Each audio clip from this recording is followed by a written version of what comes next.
Welcome to the She Found Motherhood podcast. It's Dr. Alicia here, and today I'm so honored to have Deb from Sass and Smalls come talk to us about her fertility journey and the birth of her second child. Now, just as a heads up, Deb had many first and second trimester losses, and she talks about these in quite a bit of detail and kind of the challenges and the struggles and the grief that she's gone through, and then talks about the birth of her healthy baby boy. If you want to hear a little bit more about her story, it is really quite inspiring, and she comes at it with such positivity, even though it was obviously a huge challenge for her and her family. And so we'll get to it right after this quick reminder. Welcome to the She Found Motherhood podcast. We are doctors Sarah and Alicia, maternity physicians and moms who have been through it all.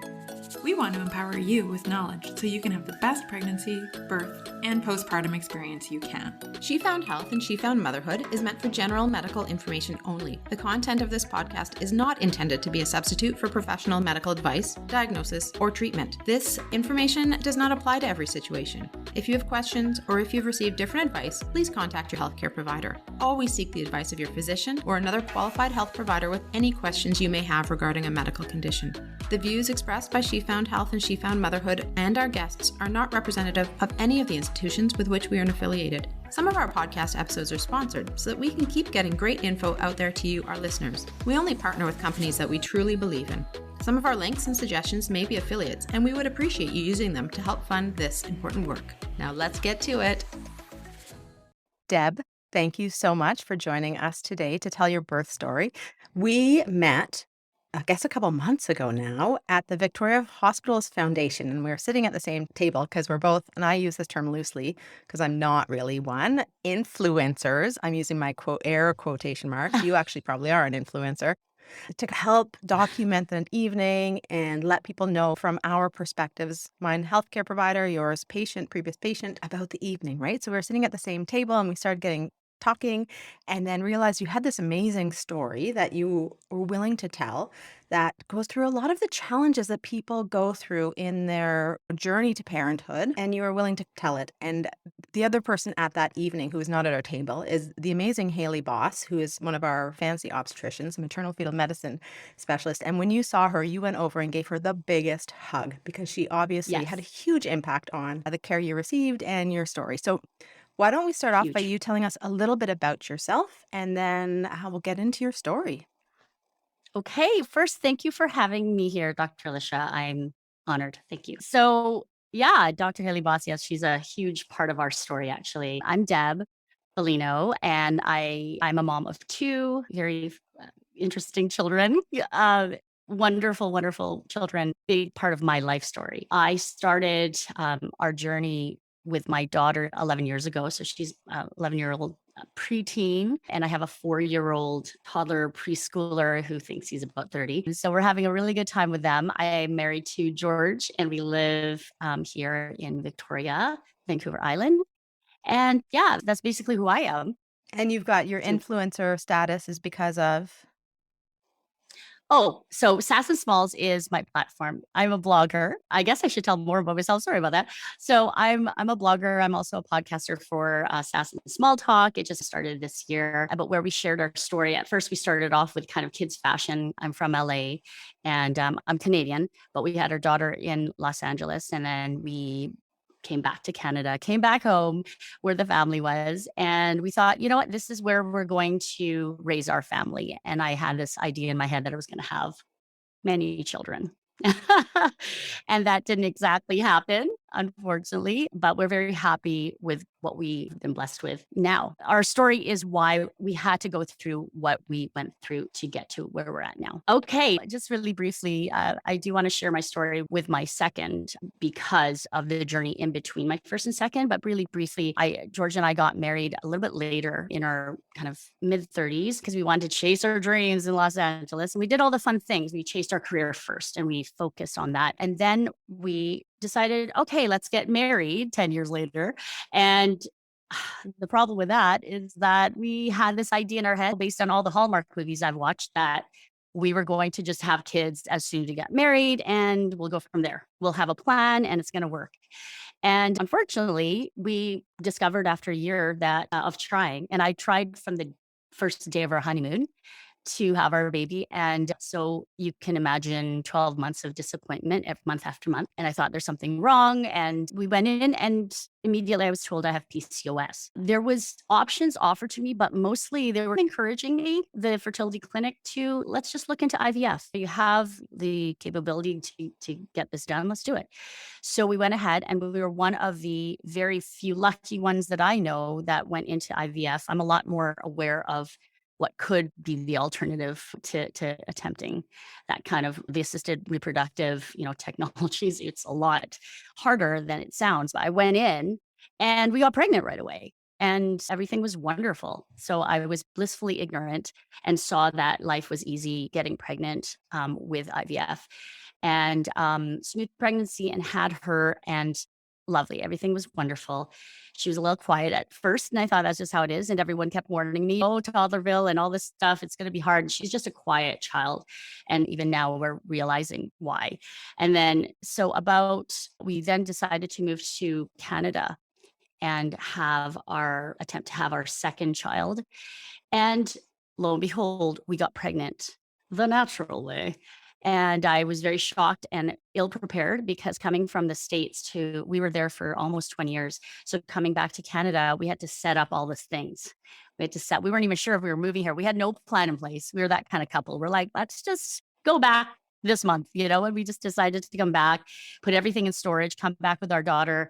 And we were pregnant. And I thought, okay, here we go. And we started naming our little baby girl Victoria because we were coming to Victoria. How cute is that? We couldn't believe it. But at the same time, because I didn't really know, I didn't know much more than a pretty smooth pregnancy. And I thought, I never even thought of the concept of miscarriage. I've heard that from my friends. Obviously, I've experienced a little bit of it, but I never really understood it.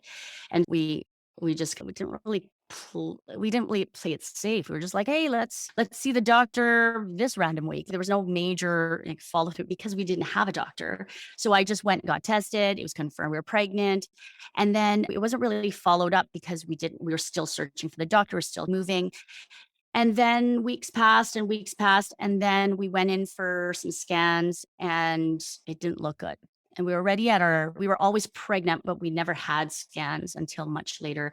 And when we did get our first in-depth scan, the baby looked completely distorted, like just I guess the whole implication here was that there was water surrounding the baby just everywhere. And there was really no other, I just can't remember what was told to me because it was such a blur. It was awful. It was just it was a bad dream. And I'm like, what does this mean? What does it mean to have a baby that's dead inside you? That makes no sense. What are you talking about? And they didn't tell me right away. They went for more scans. But she was very somber as she was telling me hey, tomorrow, do you think you can go to such and such a place? Or maybe it was even immediate. So whatever the case, this was my first loss and it was at 22 weeks. And my husband and my father and my mother, we were all we didn't know how to process this. My daughter was I think she was only 2 years old at the time.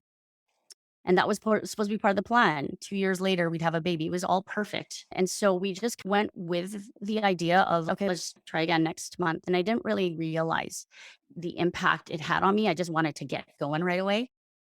So then I did, and we got pregnant immediately after that. I can't remember how many months, but this was with William, and he was due the day we had our DNC with Victoria the year later. So I thought January 30th, very special day. We're going to have this celebration because he's going to be born the day we lost her. So we thought, okay, this is all meant to be. And so we went in with that kind of attitude, very positive. But in our second trimester, I had severe cramps and I thought, what's going on? Had a little bit of bleeding. And I thought, is this normal? And of course, you go to Dr. Google, and I didn't have Dr. Boss in my life at that point because I still wasn't really considered high risk. It was just one miscarriage. It was, of course, late, but it wasn't super alarming at this point. It was still the one-off that we had assumed it was. And yeah, sure enough, I remember watching Bachelor. We were sitting down. I thought my jeans were a little bit too tight, and I unbuttoned it. And then all of a sudden I looked at George and Nothing interrupts Bachelor for me, nothing. But this did. It was so painful. And I said, we got to go to the hospital. And he said, what are you talking about? I'm like, we got to go. I don't know. I don't feel right. This doesn't feel right. And very quickly, we live 5 minutes from the hospital, like really close. And we got to my dad drove us. And so we didn't have to worry about parking. So we went right in and they wheeled me right to the front. And I was screaming and bleeding everywhere. And I'm not one to do that. I'm a dramatic, loud person, but I'm not a screamer. I felt like I could just really keep this in. And it wasn't like the other miscarriage because I didn't know she died. She died in me. And when this situation, was I giving birth? Like what was happening? And they were filling out the paperwork. And my husband's like, I can't fill up anything right now. We need to go to a room. And they're like, okay, send her in. So they sent me to a room right away, but in the emergency department, because it was seconds. I had to get into a room. They found a room, literally threw me in. I couldn't even make it to the bed. And I felt like I had to go to the bathroom. It was so painful and so intense. And I thought, this is just a really bad thing. I have to go to the bathroom. I just have to go to the bathroom. And then I call it, I gave birth to my son. Came out. Yeah. And I haven't really addressed this in a while. Sorry about that, doctor. Yeah, this wasn't just a miscarriage to me. I met him and he was so cute. As alien as he looked, he was so cute. And I'm convinced he looked like my husband, even though he was still in like second trimester, like earlier phases of the early stages of second trimester. But I saw everything. I analyzed and I couldn't believe I had a human in my hands. Anyhow, we had a moment. We brought him. I brought him out. My husband is so, I don't want to say fearful, but he just doesn't face things like that very easily. And he grew up within that. Like he really grew up. He felt like he had lived his entire life when he held his son who wasn't alive. And he refused to look. He just held him.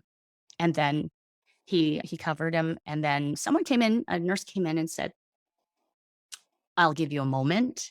And I didn't know what that meant. And now looking back, I think she was like, I'll give you a moment with your son, basically. But I just needed to regroup. I needed to understand that this was real. It just did not feel real to me. But a wonderful doctor came, and I wish I knew his name.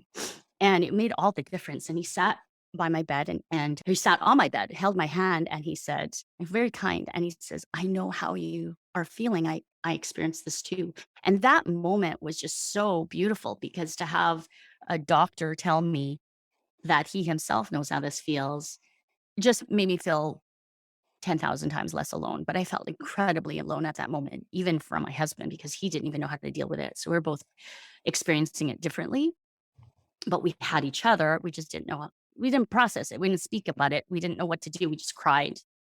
And cut to, I ended up having to see specialists here and there. And that's when I met Dr. Boss. And I quickly became her head scratcher of a patient. Like she was just like so intrigued by my situation. It just didn't make sense, none of it. And cut to the next time we got pregnant again, naturally. And this was with baby Lucy. And she was growing nicely and we got into her second trimester again, but that obviously means nothing to us. People celebrate at 12 weeks and we're like, oh, we haven't hit 28 weeks yet. So we're really not okay. we're not pregnant at that point. We're not telling anyone we're pregnant at that point. We're just like, but of course, I'm secretly saying to myself, I'm having Lucy. This is happening. I'm having this baby. And I got huge, doctor, huge. This baby was coming. And for the last maybe 2 scans, Dr. Boss saw me every, I think 2 weeks or 1 week. And she would get progressively a little bit concerned. And the second she had her first concern, I'm like, oh my gosh, I'm going to lose her. And then she goes, no, let's not go there yet. Let's just see. And then so we increased all the things that we need to increase. But I think at this point, it was beyond that. It wasn't about my progesterone levels. It wasn't about how we could manage. I think the baby was just sick. The baby just wasn't going to survive. So she passes to second trimester and it was in utero. So we had to do a DNC again. So this was my second DNC. And at this point, I didn't really know what to do with I only had William and Lucy's remains. I had their ashes and we didn't know what to do. So I actually went to the Little Spirits Garden and they had taught me that these lives really truly are meaningful and to your family and to ours. So let's put a spot for them. And we ended up getting those it's like a little bird. It's so cute. It's a little house. It's like a spirit. They call it a spirit house. It's like as small as a birdhouse. It's a cement house. And we dedicated it to our two kids. And then we also made one for Victoria, who at first was considered biohazard waste. Is that called bio waste? And that broke my heart. I'm like, my child's not bio waste, but she was just that destroyed. We could not even get an autopsy for her, for him, or for her. Sorry, I'm like getting confused now. So now we're at Lucy. We lose Lucy. I'm losing my mind. My husband's already at this point numb. No, I'm done. This isn't going to be my goal anymore. We're happy with our one child. Why are we trying so hard? So it caused a lot of discord between there were some problems there because I just cried so much. I blamed it on Victoria, the city. I was like, it's because we're here. We need to be in another place. It's because I don't have support, or it's because of this, because of that. And I did have support. I was just choosing to push people away because I just didn't want to deal. And I didn't like seeing other people get pregnant so easily. It didn't make any sense to me. Kept blaming myself too. So it was a very dark time. But then we got pregnant again. And then we were followed by the fertility clinic this time and Dr. Boss. And we lost the baby first trimester very quick.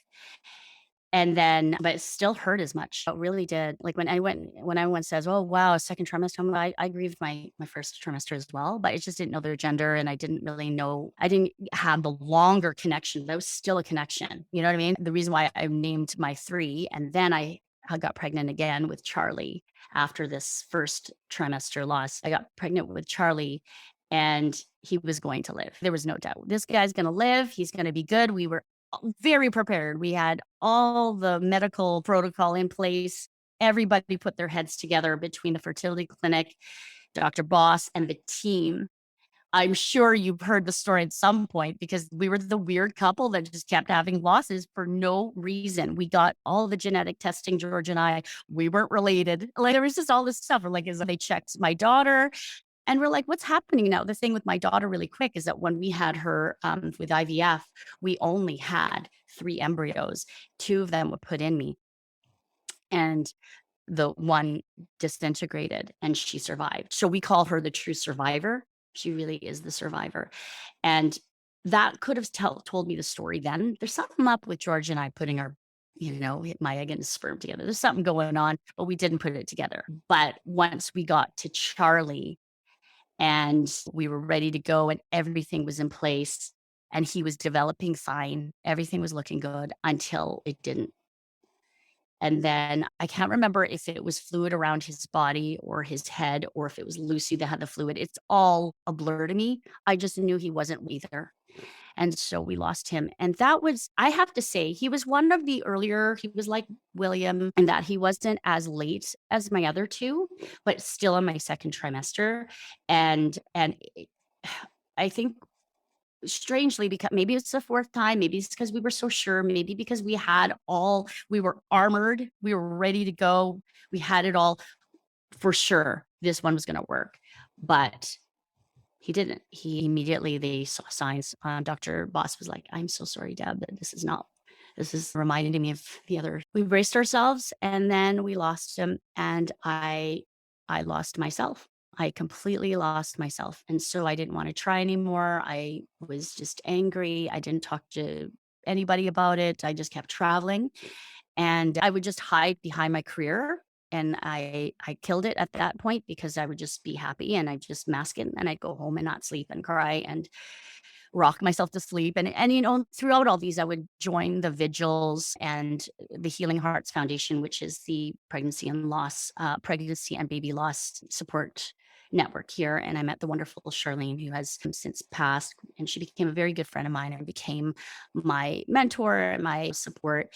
And then I met so many women and I just kept going with them. And so I was able to find some sort of semblance of happiness in that. But when it came to getting pregnant again or being happy at having our one, and it wasn't just that, it wasn't because I wasn't happy about having one, because everyone was like, just at this point, I think we should really decide. Everyone should really decide.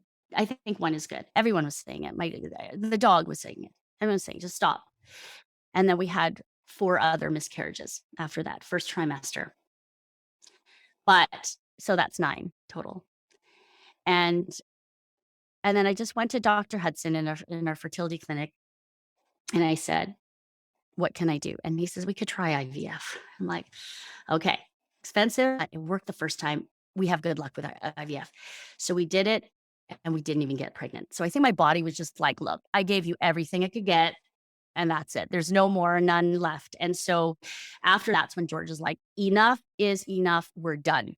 We're done. We're happy." The reason why I fought to have a second one, because my daughter she had some needs. She was she really needed I felt like she needed a sibling, and she needed to not be around adults. We're so new here. We didn't have many friends. We had maybe 1 or 2, and I just didn't I wanted my 6 kids, but I'll be happy with 2 now at this point. So please just give me my second one. And so after that last failed attempt, sorry, it wasn't a loss, but it was a failed attempt at IVF. We ended up getting, I would talk to my fellow lost mamas. And there's this one woman in particular, her name is Jen. And we have very similar stories, a lot of multiple losses. Hers was earlier, but she got, I'm trying to remember. Oh, she would do IVF and she didn't have as much success right away. And then I did. And then she would have many pregnancies, same as me, but we both would lose at the same time or different times. There were similarities, but it's almost like she had a strength in one area and I had a strength in another. And we later realized after she offered, through the kindness of her heart, she said, "Deb, I want to be your egg donor." I'm like, "What's that? What does that mean?" And a good friend of mine, so Charlene had actually offered earlier, but she just wasn't enough at that time. And her doctor wanted a super, super, young situation. And so she said, "Let's try with Jen." And so Jen had actually spoken to her doctor, her husband. She was ready to go. And we went for all the psychological assessments and we were all on the same page. But let's rewind. George was not on board at first. This was a hard one. It was about months, like 4, 5, 6 months of me giving him the leeway to make the decision. And it wasn't easy because he was done. And so it only took one conversation with Dr. Hudson and our grief counselor to say, "George, do you have reservations of having a second child?" He says, "No." He goes, "What is it that's holding you back?" He goes, "I'm not going to grieve anymore. I'm tired of grieving. I'm still grieving, but I don't want to grieve about a new baby. I don't want to be anxious anymore. I don't want anxiety anymore. I don't want to lose my wife. I'm done." But then they said, "You have an opportunity." Dr. Hudson said, 60% chance as opposed to your 20% chance if you use Jen's egg. She's young. It's like way younger. And there's just a higher chance. And they had a personal relationship with Jen too, because she had been with them for years as well. And so they loved her and they said, "You've got perfectly fine eggs. It's just keeping it." So it's more her mechanics. And me, it's more my eggs, it seems. So long story short, we went through the process, and to see your really dear friend who's become we call her Suro sister. I know it's not really the medically, like, it doesn't make sense to call her Suro sister, but she's my Suro sister. But we went through everything together, all the appointments, all the scans, starting with her. And to see her body change, to see the bloating with all the follicles, that woman was a machine. She just came up with all kinds of follicles for us and gave us so much hope, the kind of hope I was never aware I could have for myself. And that's when I realized just how much my body was the problem. I wasn't blaming my body, but I just knew I could carry a baby. But at the conception, there was something wrong with that. And we call it the dream team. George's sperm, Jen's egg, and my body, I guess. I always say that people say it takes a village to raise a child. It took a village to make one. And it's a very funny situation. I always wonder, like, do we tell people? And the reason why I've chosen to be open, honestly, is because it's a beautiful story. It's a beautiful gift of life. It's a beautiful, generous moment between humans, especially mothers of loss, parents of loss. And I also thank her husband for allowing this to happen as well with such ease. Like, he was just so supportive. And the crazy thing is, she is as different as they come from me. Like, she's so different. She's this tall blonde fair skin and you've got two Asian people having this baby, there's going to be some visual differences. So I was like, either people are going to gossip or we could come up with a like crazy lie, or I'm going to tell the truth. So I told the truth and I used my platform. I switched it up. I used to be a kids style blog. I switched it up to a mother blog, lifestyle blog. And I talked more about my journey. And we had a lot of people come through, and even BBC gave us this real cool interview about the Little Hearts Garden, our Little Spirits Garden, and how we took up a lot of real estate. We have 9 houses there. And it says, well, one after every year, basically, or a couple in the same year. It's pretty crazy. So this whole journey was 5 years of losses. And so when we ended up getting pregnant with this perfectly healthy embryo, it was every single scan. Yes, there was anxiety. Yes, there was stress, but there was more joy in it instead of dread. And Dr. Boss herself was like, you could see it was really weighing heavily on her too, because she's a human and she's a mom. And I forget that it broke her heart every time. I remember bumping into her between losses. I bumped into her at a store, and there was such sadness in her face and mine too when we met, that her son even said, are you okay? That kind of thing, because there's just this connection of loss between us. And so this time our relationship was like, hey, like, oh my gosh, this is a good one. This is a good one. And there was nothing to be concerned about except that he had really big feet. That was the biggest problem, was he had his dad's feet. And at this point, we didn't know what we were having. I didn't want to know. And so we were like, let's just wait. And then at 28 weeks, we then had a gender reveal, and Jen was a big part of it. We had this beautiful session with Sarah Booth Photography and Shay Long, and we just had this big reveal at the top of a mountain. And George came out with blue macarons, and Ella and I, my daughter and I, were very excited to have a new boy come into our life. And so cut to Labor Day, we were induced because at first he was breached, and then later Dr. Boss, let's just be careful, like just be cautious. And sure enough, everything went really smooth. And in fact, I said, she wasn't there, unfortunately, for that day, but I said to everyone on the medical team, I really like to feel the push, because with my daughter, I didn't. I asked for epidural a little too soon. They gave it to me and I couldn't feel my legs. So I couldn't feel the push. And to this day, any issues that I have, I sometimes blame it on that. I'm like, maybe I should have had more part of the push. Maybe I didn't push her enough. And that's why she had struggles when she was coming out. So this time I was like, no, I want to feel the push. And when I'm ready, I'll get the epidural. And so I did exactly that. And it was so much pressure and pain. And I had Jen holding my hand and hugging me. Jen. And I had George on my back. I've never felt so much support. I was literally sandwiched between my two baby making people. Yeah. And she was with me, and we gave birth to this miracle baby that we waited 5 years for. And he looked me in the eye when he came out. He did. He came out. They did all the things you do, and placed him on my chest. And he just had to force his eyes open, and he did. And there our eyes locked, and I knew, this is my son. No one could tell me otherwise, because there's a lot of stuff that goes on with the whole egg donation, blah, blah, blah. That doesn't even, no, he's my son. He's my son through and through. And so it was wonderful. And just really quick, I ended up having, because of all the scarring, I'm pretty sure that was the reason, we ended up having parts of my placenta adhering to my uterine wall. But little tiny parts. So I ended up bleeding over 3.5 to almost 4 liters of blood. And it was an emergency situation. I had moments with my son, and I'm like, can't. And then I passed out, and then I came to, and I passed out, and I came to.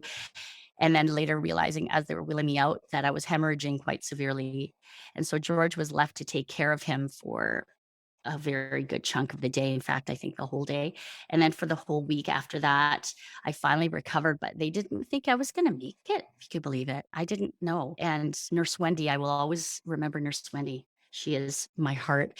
And she came up to me after, and she says, I wasn't going to let you go, not on my watch. No way. She held my hand, and she knew my story, and she was so invested in my story that we are going to give you that happy end to that story.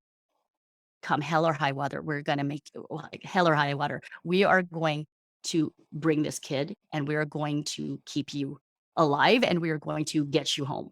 That was her goal. And so there were tears in her eyes. We had a moment, and I just realized just how lucky I was and how blessed I was that moment. So I went through a little bit of rehabilitation. My blood pressure was super low. They had me upside down for a while. It was so strange. The whole situation was strange, but and that's how I met you. I actually said to you, "Do you know Dr. Hunt?" Because he literally saved my life. And you're like, "Yeah, I have his text on my phone We right took a now." selfie and sent it to him. Yeah, that's basically our story. And here we are 4 years later. That is a story. There's no doubt about that, Deb. That is a story, and you are an excellent storyteller. Thank you for sharing that. That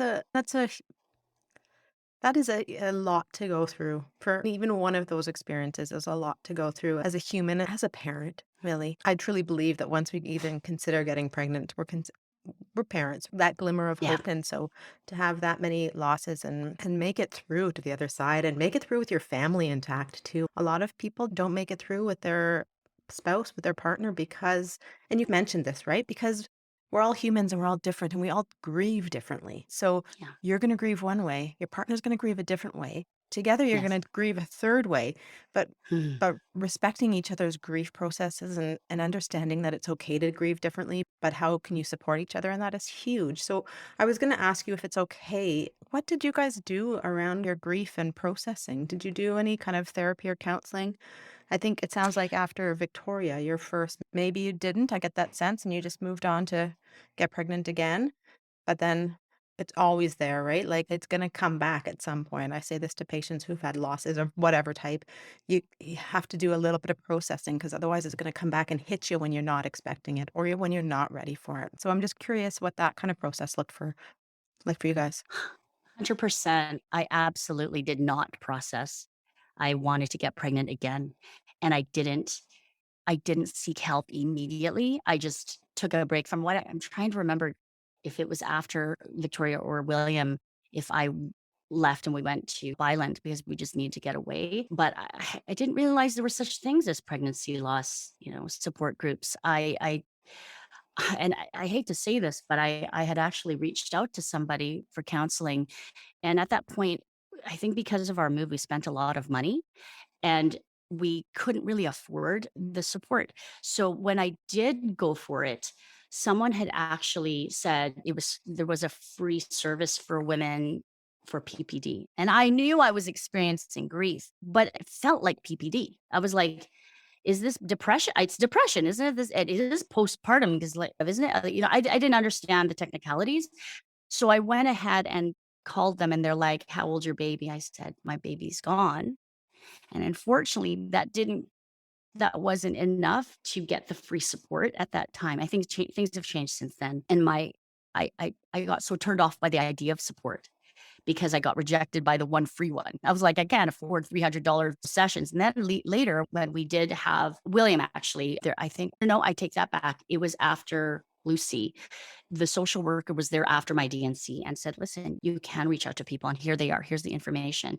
And when I actually went to the clinic to receive my DNC, she had given me Charlene's card. And that's when I went for the peer support group. But of course, going to a grief counselor was key as well, or mostly because I needed to be alone in this experience, I needed it all to come out. I didn't want to sugarcoat it. I didn't want to listen to other stories. I didn't want to hold my tongue. I just needed to just let it all out. And that was very helpful. I did need that. Absolutely. Thank you for That's what sharing. this grief counselor. Yeah. Yeah. You guys both went to the same grief counselor. Yes, and he didn't go right away. Again, with George, it's always like, I try first, me first, and then I have to pull teeth to get him to come. He's like, I don't need it. I cried, or I don't need it. Sure enough, he did it. He came out. His face was like, whoo, and he felt great after because he carried the weight not just of grief, but of being strong for me. He had to be the parent of both, like both parents for my daughter because I was not present. And that's another thing is when people talk to me about miscarriages of their first attempt, first child, it is a different experience than my friends or myself who have experienced miscarriage with a child already. I felt neglect. I still feel a lot of guilt from that. I felt like I was giving her the minimum care. But then I look at old videos and I'm like, I was very much present. I was the best I could be with her. But she did see a lot of tears. And we actually had funerals for like memorials with my church for three of them. So, especially with William, since he was actually, we got his autopsy, we got his ashes. They came with this cute little box. And so I have them and we wanted them to get blessed. So we had the memorial and it was a very beautiful send off, but it also involved my daughter. And so she understood too, like mom's going into the hospital with a big belly and coming back with same big belly as doctor doesn't go away. And then, but no baby, like what's happening? And so she grew up really fast. She was getting her own cereal at age 3 and doing her own thing. And I have a lot of guilt about that. But it made her a really empathetic person and it made her a really obsessed big sister, very in love with her brother. Best moment of my life was when they first met. She's really helpful. She's pretty good. I mean, it took a while. Not perfect, that's for sure. She was 7 years on her own. And that was an adjustment. It's interesting how often you've either said or implied guilt through this whole Yeah. process. Whereas it's one of those things we have no control over this. If we are blessed and lucky enough to get pregnant easily and have full-term babies that are healthy, like amazing. But like you said, so many people go through miscarriage, not so many people as frequently as you. You are a special butterfly in so many ways. But carrying around guilt is so common for anybody who has, I can't speak to the men, but certainly a lot of men have it as well. But certainly for moms or people who identify as mothers, it's so Yeah. huge and it's so unproductive. But it's one of those things you just can't help. And I think having that ability to forgive yourself and to get those feelings off of you through counseling, through some kind of productive way is beneficial. But it sounds like you are an amazing mom, an amazing family member, and have given your all for your children, all 11 of them. 11, yeah.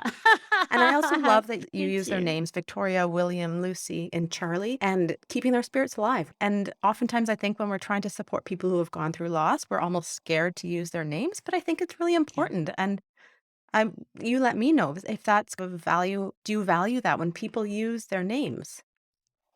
I do. I think it really it adds a humanity to that experience because miscarriage is super clinical. If you think about it, it really is it's a medical traumatic experience.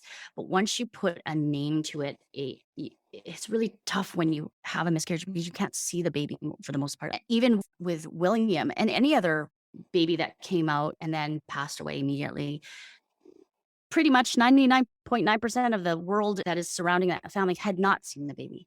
So the baby doesn't exist physically for that person. They didn't die when they're 50. They died before they met them.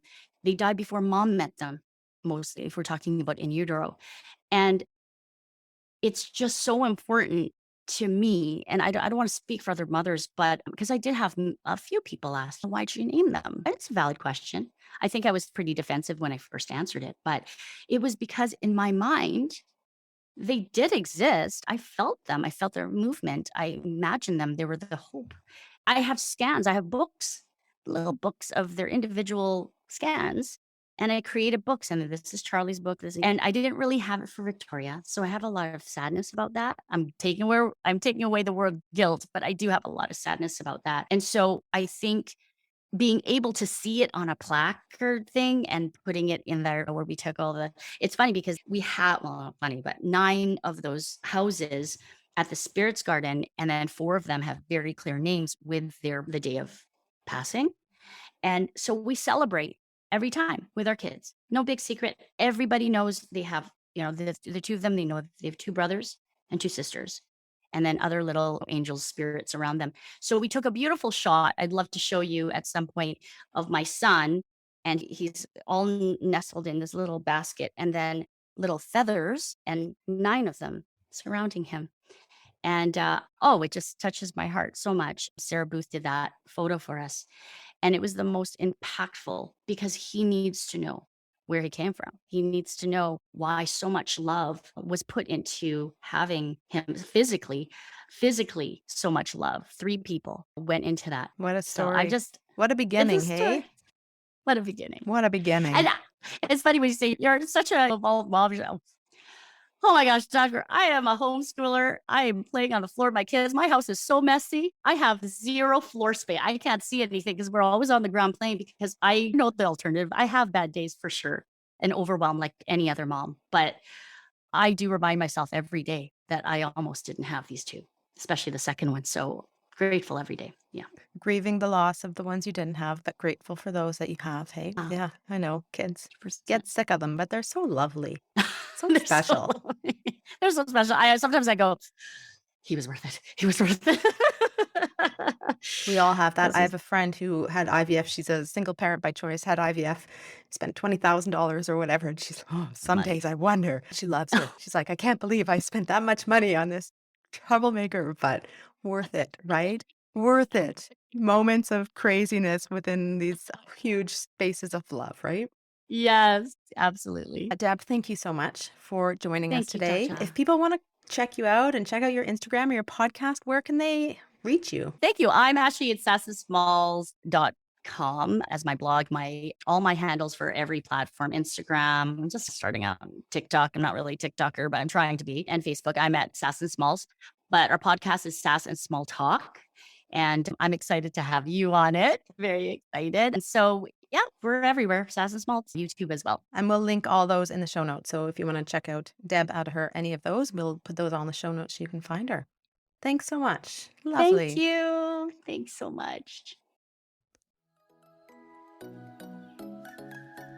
Thanks for listening. Make sure to check out our website at www.shefoundhealth.ca and to sign up for our community for weekly bump blasts. Make sure to check us out on Instagram or Facebook at she.found.motherhood and head on over to your favorite podcast app and leave a review and a 5-star rating. If you enjoyed this podcast, take a pic of yourself listening to it and share it on social. Make sure to tag us on it so we know to keep making them.